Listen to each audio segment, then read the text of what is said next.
예수님, 오늘은 사순제 2주일입니다. 복음 묵상 함께 하도록 하시겠습니다. 성부와 성자와 성령의 이름으로 아멘.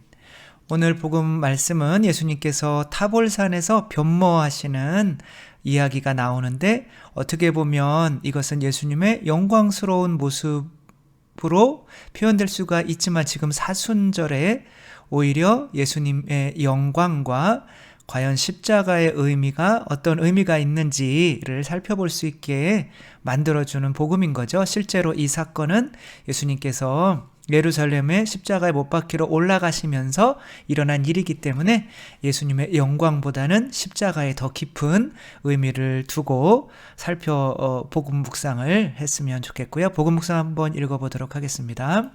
마르코가 전한 거룩한 복음입니다. 그 무렵 예수님께서 베드로와 야고보와 요한만 따로 데리고 높은 산에 오르셨다. 그리고 그들 앞에서 모습이 변하셨다. 그분의 옷은 이 세상 어떤 마전장이도 그토록 하얗게 할 수 없을 만큼 새하얗게 빛났다. 그때 엘리야가 모세와 함께 그들 앞에 나타나 예수님과 이야기를 나누었다. 그러자 베드로가 나서서 예수님께 말하였다.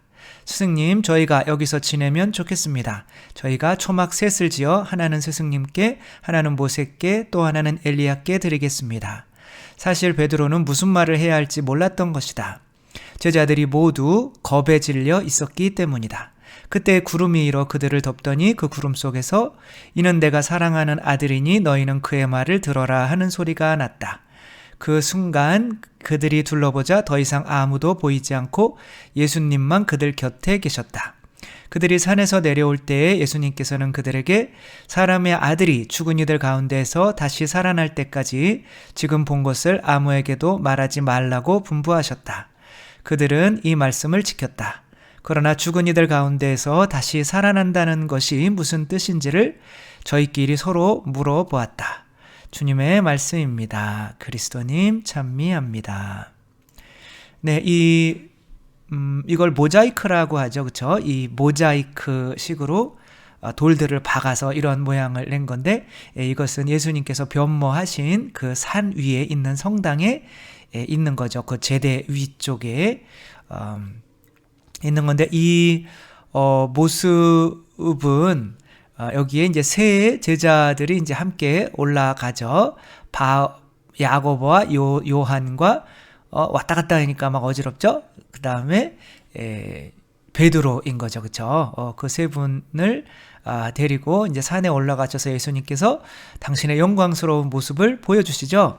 근데 이때 나타났던 분들이 누구예요?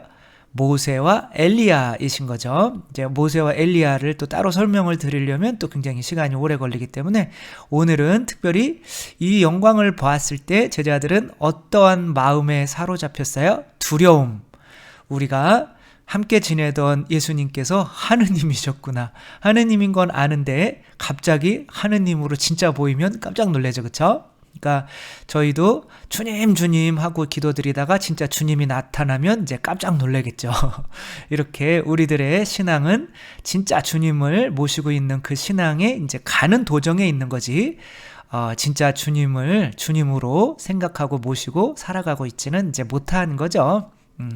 근데 그 와중에서 예수님께서 오늘 중요한 말씀은 당신이 이렇게 모습이 변하시고 모세와 엘리야와 대화하시는 이 영광스러운 모습을 내려가서 사람들에게 전해라고 하나요? 전하지 말라고 하나요? 전하지 말라고 하시는 거죠. 왜 당신의 영광스러운 모습, 하느님의 아드님이신 모습을 전하지 말라고 하실까? 언제까지 전하지 말라고 하죠? 예수님께서 죽은 이들 가운데에서 부활하시기 전까지는 당신의 영광스러운 이야기를 하지 마라라고 하시는 거죠. 그러니까 예수님은 뭐에 집중하고 계신 거예요? 십자가. 그러니까 예수님은 십자가에 집중하고 계신데 제자들은 항상 우리는 그렇잖아요. 그렇죠? 영광스러운 모습만 보잖아요. 공부는 아이들이 안 하면서 반에서 1등하는 모습만 상상하고, 공부는 안 하면서 좋은 대학 들어가는 거를 상상하고, 이제 그러고 있으면 예수님께서 모범을 보여주셔야 되잖아요. 그렇게 대학 들어갈 수는 없고 공부를 드립다 열심히 해야 된단다 라는 거를 이제 보여주시는데, 이제 그래 내가 이제 공부하는 거 보여줄게 라고 하는 건데, 예수님이 대학 붙은 것만 이렇게 보며 사람들에게 이야기를 한다면 십자가의 의미를 까먹고 사람들도 다 본인이 당연히 해야 될 의무는 하지 않고 영광만을 생각하게 될 수가 있으니까, 예수님께서 당신이 죽으셨다가 부활하시기 전에는 당신의 하느님의 하늘에서 이런 목소리가 들려오잖아요. 이는 내 사랑하는 아들이니 너희는 그의 말을 들어라, 순종해라, 이건 거죠. 그렇죠? 그러니까 예수님께서 무슨 말씀을 하셔요? 나를 따르려거든 너희 십자가를 지고 나를 따라라. 근데 이 십자가를 거부할 때 예수님께서는 그 사람에게 뭐라고 그러셔요? 사탕은 아니고 사탄이라고 하시는 거죠. 그렇죠? 그러니까 예수님께서 죽으셔야 된다 라고 말씀을 하실 때 베드로는 죽으시면 안 됩니다, 이렇게 얘기했을 때, 당신은 영광스러운 분이니까. 그러니까 십자가를 빼어먹었을 때는 예수님께서 사탄아 물러가라, 너는 하느님의 일은 생각하지 않고 사람의 일만 생각하는구나. 그러니까 이런 이야기가 나오는 거죠. 그러니까 마르코 복음인데, 마르코가 이 이야기를 이 위치에 배치한 것은 그 앞에 어떠한 이야기가 나오기 때문이다. 예수님의 십자가를 거부하는 베드로의 이야기가 나오기 때문에 그런 거죠. 그래서 이 왜 베드로를 사탄이라고 했는지를 예수님께서 알려주시기 위해서 타볼산에서, 자, 내가 이렇게 영광스럽지? 그런데 나는 십자가를 거치기 전까지는 이런 영광스러운 모습이 완성되는 게 아니야. 너희도 꼭 십자가 지는 거 배워야 된다. 그 전까지는 다른 이들에게 그런 거 이야기해봐야 의미가 없다라고 말씀을 하시는 거죠. 자, 에덴 동산은 하느님 나라죠. 그렇죠? 영광의 시간이죠. 이 영광의 에덴 동산에서 이들이 십자가를 졌어야 될까요? 안 졌어야 될까요? 당연히 졌어야 되는 거죠. 그러니까 이들이 졌어야 되는 십자가는 무엇일까요? 바로 선악과인 거죠. 그렇죠? 선악과를 하느님께 바치는 거는 자기들 거라고 생각했던 것을 떼어내서 하느님께 바치는 것이 뭐 그렇게 쉽지는 않은 거죠. 그러나 그 십자가를 지지 않으려고 했기 때문에 뭐와 똑같이 된 거예요? 사탄과 똑같이 된 거죠.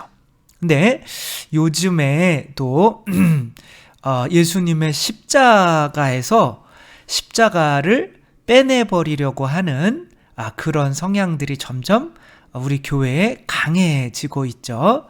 자, 이것은 어디에 걸려있는 십자가인데, 뭐 이것을 어디에 걸려있다고 이렇게 말씀을 이제 안 드리더라도, 그리고 또 혹시 우리 본당에 이런 십자가가 있더라도 그냥 어디를 뭔가 나무라거나 뭐 그러려고 한 것은 아닌데 그냥 상징적으로 보여드리려고 하는 거예요. 요즘 예수님의 십자가에서 십자가를 이렇게 걷어내고 그냥 벽에다가 예수님을 붙여버린다거나, 혹은 십자가는 있지만 부활하시는 예수님의 모습을 함으로써 그냥 십자가는 부활하는 자리인 것처럼, 마치 그냥 영광스러운 옥좌처럼, 타볼산처럼 그냥 보이게 만드는 경우가 굉장히 많은 거죠. 왜 개신교에서는 십자가에 예수님이 없고 천주교에서는 왜 십자가에서 예수님에게서 십자가를 떼어내려고 하는 방향으로 좀 이렇게 가려고 하는 방향이 있을까요? 이것은 개신교는 십자가에서 예수님을 떼내는 것은 예수님께서 십자가는 바로 우리가 해야 하는 의무인 거죠. 에덴 동산에서 바쳐야 되는 의무. 이것을 11조라고 할 때 약간은 구약에 너무 치중해서 그런 의무만 충실히 하면 무언가 구원에 이를 것 같은 그런 생각들이 많기 때문에 그래요.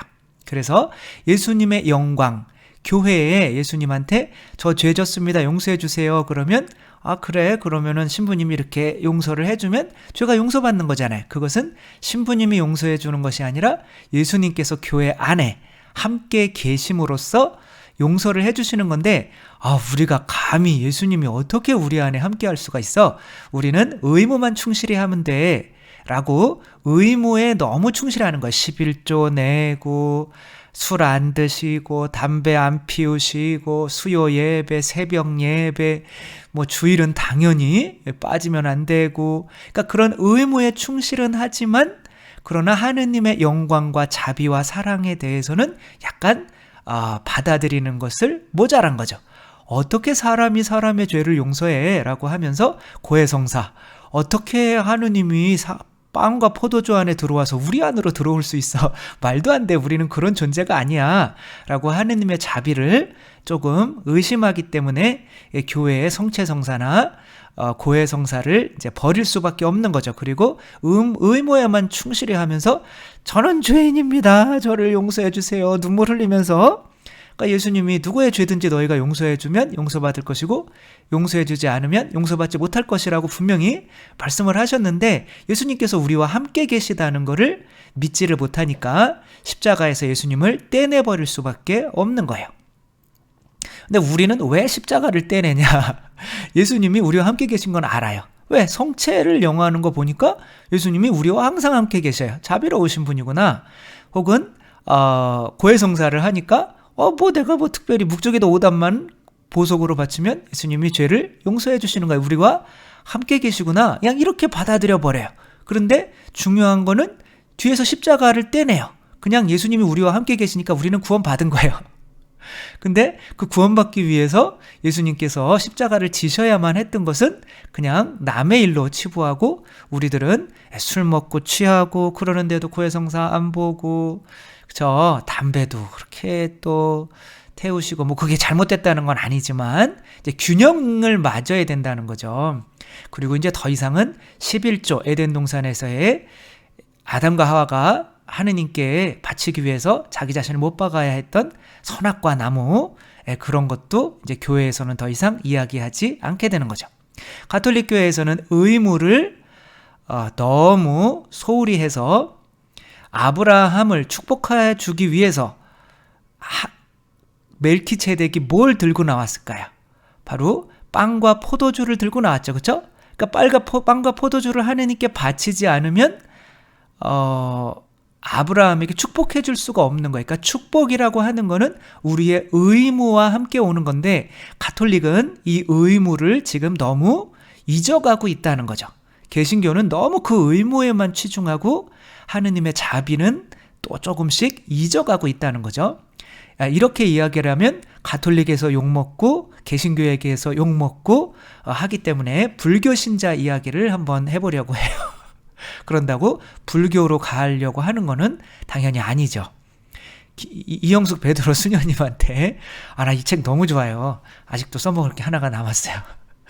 이영숙 베드로 수녀님한테 불교 김흥숙 씨라고 하는 불교 신자분이, 김흥순 자매님이라고 하는 분이 이제 오신 거예요. 암이 이제 막 온몸에 퍼져 있어가지고, 근데 그 와중에 또 장도 유착이 돼가지고 음식을 이제 먹어도 다 토할 수밖에 없고, 그래서 서울에 있는 큰 병원들에서 더 이상 당신의 병은 치유할 수가 없고요. 지금 오늘 내일 하시는 상황이기 때문에 지금 배를 갈라서 지금 장 유착된 거를 이렇게 수술을 해봐야 도움이 안 됩니다. 온몸에 암이 퍼져 있어서 그냥 잘 돌아가실 준비만, 고통만 좀 적게 만들어서 잘 돌아가실 준비만 좀 했으면 좋겠습니다. 그래가지고 이분이 네, 그리고 근데 이제 장 유착하고 이제 온몸에 암이 퍼졌으니까 이제 앉지도 못하고 일어서지도 못하고 걷지도 못하죠, 당연히. 그런 상태에서 이제 누워서 앰뷸런스 타고 그 인천에 있는 이제 성모병원으로 오신 거죠. 그러니까 수녀님께서는 이 자매님에게 이제 수술을 권하게 됐어요. 왜 그러냐면 거기 있는 의사들이 그래도 지금 여기 장이나 이런 데 암이 많으니까 거기만 잘라내면 한 2년에서 3년은 더 살 수가 있다. 그런데 2년, 3년이 어디냐 라고 이렇게 했더니, 그래서 수녀님이 설득을 해봤는데 이 자매님께서는 2년, 3년, 그것도 확실한 것도 아니고 서울에 있는 다 큰 병원들이 아니라고 그랬는데 제가 수녀님 보니까 되게 불쌍해 보였어요. 그러는 거예요. 그래서 뭐가 불쌍해 보였는데요? 라고 이제 수녀님한테 하니까 이분이 이렇게 이야기를 하는 거죠. 처음에는 솔직히 그랬어요. 수녀들은 뭐하러 죽어가는 사람이나 만나러 다니고 냄새나서 가족들도 만지기 꺼리는 환자들의 손을 주물러주고 말동무까지 해주는 건가? 특히 무더운 날에도 치렁치렁 머리까지 긴 옷을 걸치고 이게 그걸 쓰는 수건 의미하는 것 같아요. 다니면서 기도를 해주는 걸 보면 자식도 남편도 없이 사는 수녀들 인생이 참 딱했어요.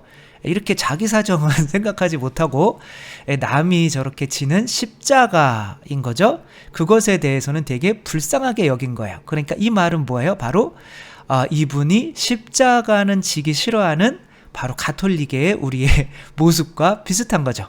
그러니까 고통은 전혀는 아니겠지만 그래도 받으려 하지 않으면서 그냥 성당에 와서 축복만 주세요. 11조나 이런 거는 전혀 하지 않고 매일 기도나 이런 것도 하지 않고, 그러니까 시간도 11조가 있는 거잖아요. 하루에 2시간 정도는 기도를 좀 해줘야 되는 거잖아요. 그런데도 그런 거는 전혀 하지 않으면서 성당에 나와서 그냥 죄 짓고 고해성사하고 또 막아서 또 먹고 놀고 그러면서 이제 그런 식으로 하니까 이제 가톨릭은 약간 또 술 취하고 그런 모습들이 개신교인들이 보기에는 야, 저렇게 너무 타락한 삶을 산다 그렇게 보일 수밖에 없는 거고, 천주교 입장에서는 개신교가 야, 그렇게 무슨 뭐 고행만 하고 사는 하느님의 사랑을 의심하나 뭐 이렇게 보일 수밖에 없는 거죠. 근데 이 자매님은 약간은 가톨릭의 어떤 지금의 모습을 반영하고 있는 것 같아요. 그러니까 수녀님이 이렇게 말씀을 하시는 거예요. 맞아요. 저희같이 딱한 사람들도 이렇게 기쁘게 사는데 자매님은 더더욱 그렇게 기쁘게 사셔야죠. 수술도 한번 못 해보고 포기하면 가족들 마음이 어떻겠어요. 자매님이 싫어도 가족을 위해서 수술을 받아보셔야 해요. 수술 결과가 나빠도 최선을 다했으니까 후회가 없지 않을까요? 라고 이제 수녀님은 십자가를 자꾸 강조를 하는 거죠. 그러니까 이제 이렇게 조금 갈등이 생기는 거죠. 아이, 몰라요. 나는 괜히 또 더 아프기 싫고 더 고통받기 싫어요. 라고 하는데, 이 보니까 같은 병실에 있는 천주교 신자들이 나는 아파가지고 막 소리 지르는데 천주교 신자들은 잘 참아내고 막 어느 날 막 내일 모레 죽을 건데 막 웃기까지 하고 막 하는 거예요. 그러니까 이 사람들은 뭐가 이렇게 기쁘지? 이거 아파 죽겠는데? 그래서 저렇게 세례를 받으면 아프지 않은 건가? 이렇게 수녀님한테 물어본 거예요. 그러니까 수녀님이 아니, 어떻게 저들도 아프지 않겠어요. 똑같이 아프지만 하느님, 예수님께서 함께 계셔 주시니까 그 고통이라는 것이 조금 경감되는 겁니다. 이렇게 이야기를 하니까 그럼 나도 한번 세례를 받아보면 아픔이 경감되지 않을까? 그런데 세례는 드릴 수가 있는데 일단 대세를 드릴 건데 그러면 그래도 수술을 한번 받아보시는 게 어때요? 그러니까 고민하다가 그럽시다, 그럼 뭐 한번 해봅시다. 그러니까 십자가를 받아들이게 된 거죠. 그러니까 이제 대세를 드리고, 대례사라는 세례명으로 대세를 드리고 이제 수술실로 간 거예요. 그러니까 자기 발 밑에 하얀 가운 입은 의사 선생님이 이제 자비로운 눈빛으로 뭐라고 말씀을 하시는 건 같은데 뭐라고 말하지 못하는데 괜찮아, 안 아플 거야, 이제 그러는 모습으로 보이는 거예요. 그래서 그 의사 선생님이 너무 얼굴이 푸근한 모습이셔서 그래, 어떻게 수술이 잘 될 것 같다라는 생각을 하고 수술을 받고 이제 깨어났어요. 깨어났는데 하루하루가 정말 몸이 빠르게 좋아지는 거예요. 그래서 이제 2개월 동안 수술을 받고 이제 2개월 뒤에 거의 이제 병자성사까지 또 받은 거죠. 또 돌아가실 수가 있으니까, 혹은 빨리 낫게 하기 위해서. 그러면서 이분은 2개월 동안 그 선생님이 자기한테 와주기를 바란 거예요. 근데 나중에 안 오니까 수녀님한테 물어보는 거예요.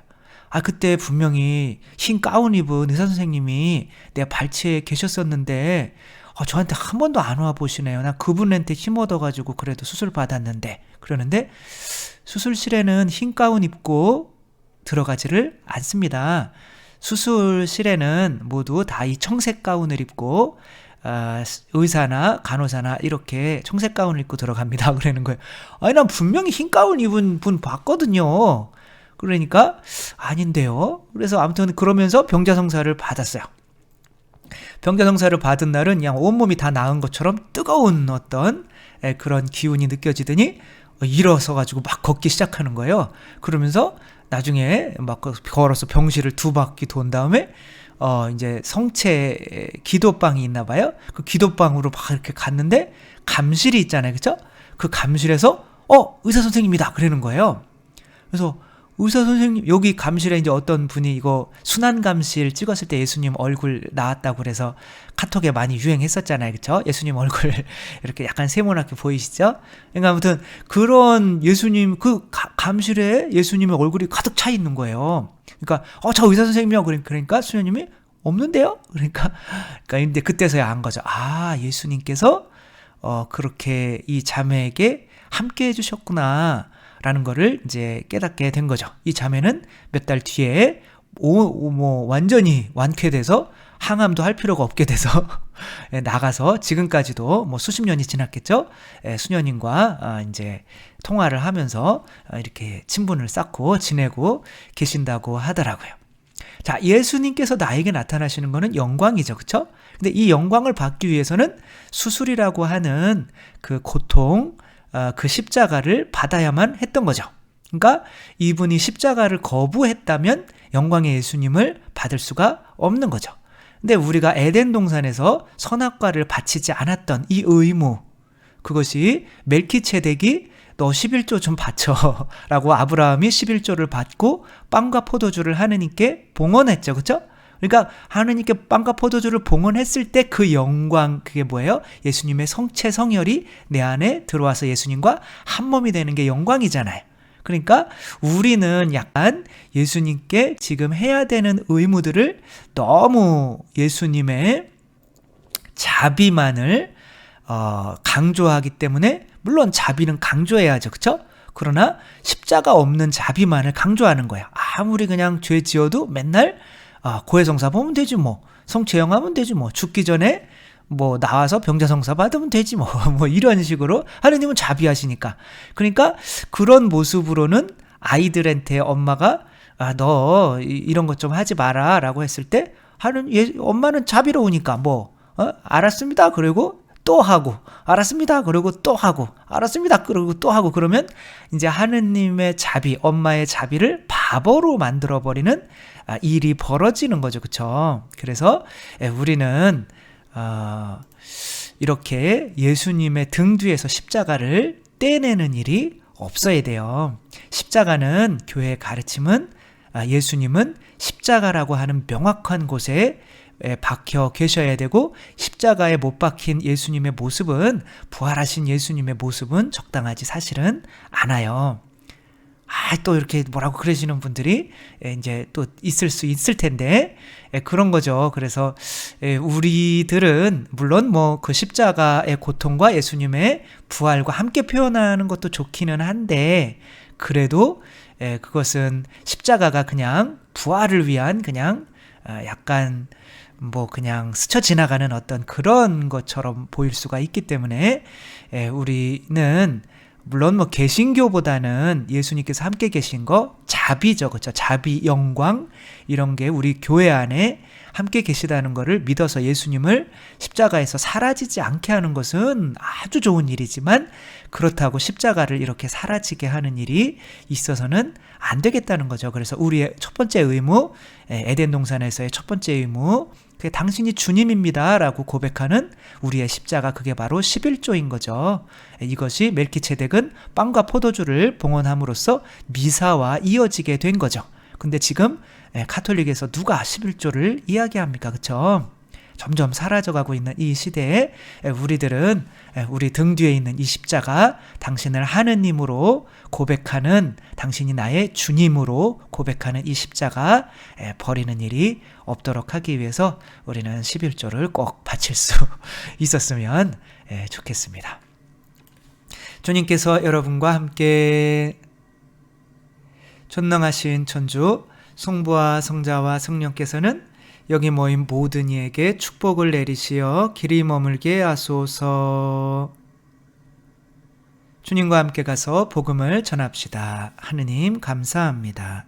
성부와 성자와 성령의 이름으로 아멘. 네, 감사합니다. 사랑합니다.